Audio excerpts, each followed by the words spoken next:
Hello guys, मैं आपका दोस्त मोहम्मद तारिक एडवोकेट। अस्सलाम वालेकुम। आज की इस वीडियो में मैं आपको बताऊंगा सेल डीड के बारे में। सेल डीड क्या होता है? हिंदी में इसे बैनामा या रजिस्ट्री भी कहते हैं। यह रजिस्ट्री कौन कर सकता है? कुछ आयु का व्यक्ति कर सकता है।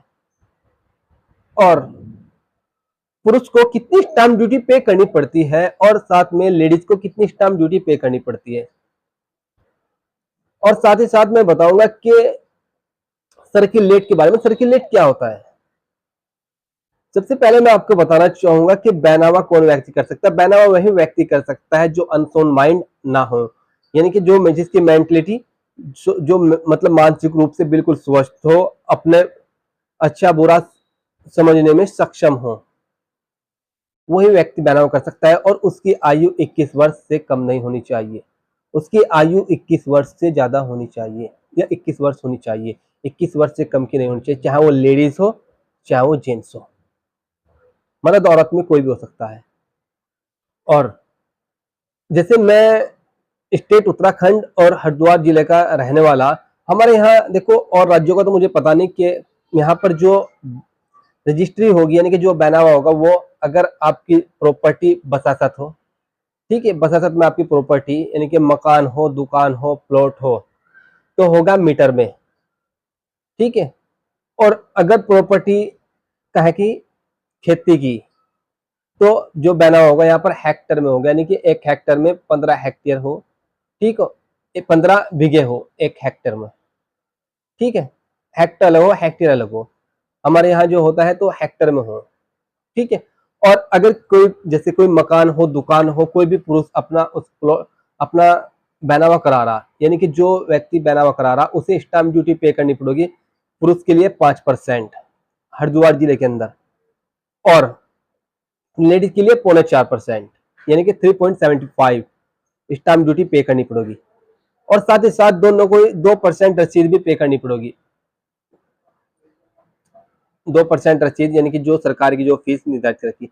और सर्किलेट वो हो, यानी कि सर्किलेट जो सरकार द्वारा किसी मकान, दुकान या प्रॉपर्टी का वैल्यूएशन बता रखा है कि मकान, दुकान ये की सरकार की नजरों में या वैल्यू, ठीक है, उसको सर्किलेट बोला जाए, यानी कि सरकार ने जो उसके रेट लिस्ट निर्धारित कर दी, कोई भी मकान हो, दुकान हो, प्लॉट हो, किसी भी पार्टिकुलर एरिया का, किसी भी एरिया का, तो सरकार ने उसकी जो भी अपने हिसाब से जो वैल्यूएशन फिक्स कर दी कि इस प्रॉपर्टी की मालियत इतनी, तो उसको सर्किलेट बोला जा। और अगर आप किसी जैसे कि सर्किलेट में भी डिफरेंस हो, अलग अलग जगह का अलग अलग डिफरेंस हो, लेकिन जैसे कि आप जो सर्किलेट में काफी मेरे दोस्त जो एडवोकेट हो यहाँ पर आकर थोड़ा सा भूल चूक हो जा, मेरे से भी हुई थी। क्योंकि अब सर्किलेट का मैंने, अगर आप कोई भी मकान, दुकान या प्रॉपर्टी, आपके पास कोई भी प्लाट हो जो NH 58 जो मुख्य राजमार्ग हो, उसका जो सर्किलेट हो उसका अलग होगा।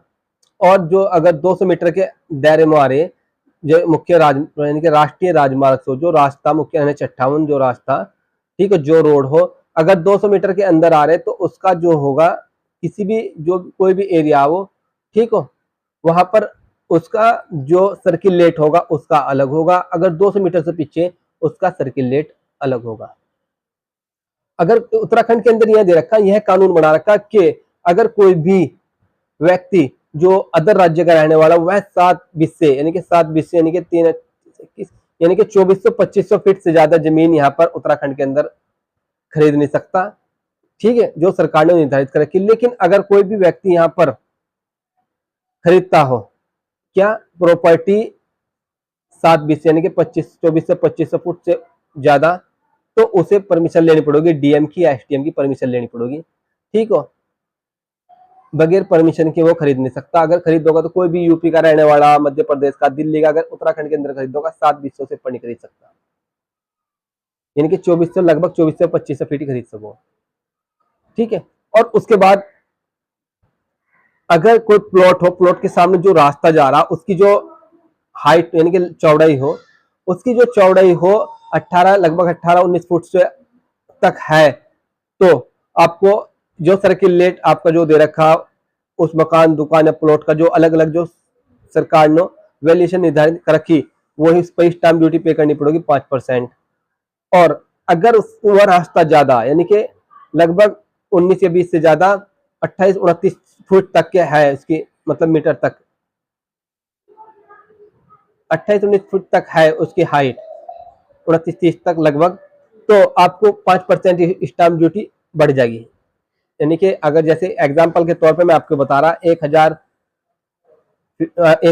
जो फीट का, यानी कि 1000 जो आपका प्लॉट हो उसके जो सर्किल रेट हो, सरकार ने 1000 रुपए निर्धारित कर रखे हैं इसके सर्किल रेट, 1000 रुपए मीटर।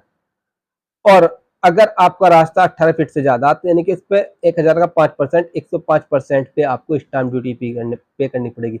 और अगर 29-30 से ज्यादा, तो फिर आपको करनी पड़ेगी 10%, यानी 110 पर, ठीक है, 1050, यानी कि 1010 पर आपको स्टाम्प ड्यूटी पे करनी पड़ेगी, ठीक है। यानी कि अगर 100 रुपए वैल्यूएशन है तो उसमें यानी कि 5% आपका बढ़ जाएगा। अगर आपका रास्ता ज्यादा, तो 105 पे आपको स्टाम्प ड्यूटी पे करनी पड़ेगी। और साथ ही साथ अगर आपका प्लॉट हो, प्लॉट को आपने बाउंड्री कर रखी 3 फीट तक, नहीं 3 फीट तक बाउंड्री कर रखी, इसकी यानी कि एक बुनियाद भर रखी, तो उस पर आपको कोई स्टाम्प ड्यूटी पे नहीं करनी पड़ेगी। अगर आपने दीवार ऊंची उठा ली, 4 फीट 5 फीट ऊंची आपकी अगर होगी, आपने बाउंड्री हिल ली 4-5 फुट तक, 6 फीट तक, तो आपके वहां भी 5% स्टाम्प ड्यूटी आपका बढ़ जाएगा। और अगर आप किसी मकान का बनावा कराना चाह रहे हैं, मकान का बनावा ऐसा होगा कि अगर जैसे कोई एक कवर्ड एरिया हो गया और आधा खुला, तो खुले का जो प्लान का होगा वो प्लॉट में होगा, और जो कवर्ड का होगा उसमें होगा, यानी कि दोनों को मिलाकर जो भी इसका स्टाम्प जो वैल्यूएशन निकलेगी मकान की, उसका स्टाम्प ड्यूटी पे करना पड़ेगा। मैंने आपको पहले बताया मर्द पे यानी कि जेंट्स पे 5%, लेडीज पे 4%, 3.75, लेकिन स्टाम्प जो रिसीव रसीद मिलेगी आपको वो 2% की मिलेगी। अगर आप किसी प्रॉपर्टी का गिफ्ट कराना चाह रहे हैं या दान कराना चाह रहे हैं, तो ऐसी सिचुएशन में आपको 1% स्टाम्प ड्यूटी पे करनी पड़ेगी, और साथ ही साथ आपको 2% रसीद पे करनी पड़ेगी। वसीयत वसीयत में कोई इतना पैसा नहीं लगता, ठीक है, लेकिन आपको पता होना चाहिए वसीयत जो जो लागू होगी वो जिस व्यक्ति ने वसीयत करी उसकी मृत्यु के बाद ही लागू होगी। अगर वसीयत के बारे में आपको संपूर्ण जानकारी लेनी, तो मेरी जो दूसरी वीडियो उसमें आप जाकर देख सकते हैं, मेरे चैनल पे और भी वीडियो है। और अगर आपको ऐसे ही कानून इन्फॉर्मेशन चाहिए, तो आप मेरे चैनल को लाइक करो और सब्सक्राइब करो भाई, अगर आपको अच्छी लग रहा, ठीक है। मैं आपका दोस्त इंशाल्लाह ऐसी ही वीडियो, मतलब लीगल वीडियो मैं आप बनाता रहता हूँ अपने इस चैनल पे। मिलते हैं इंशाल्लाह नेक्स्ट वीडियो में। अल्लाह हाफिज़।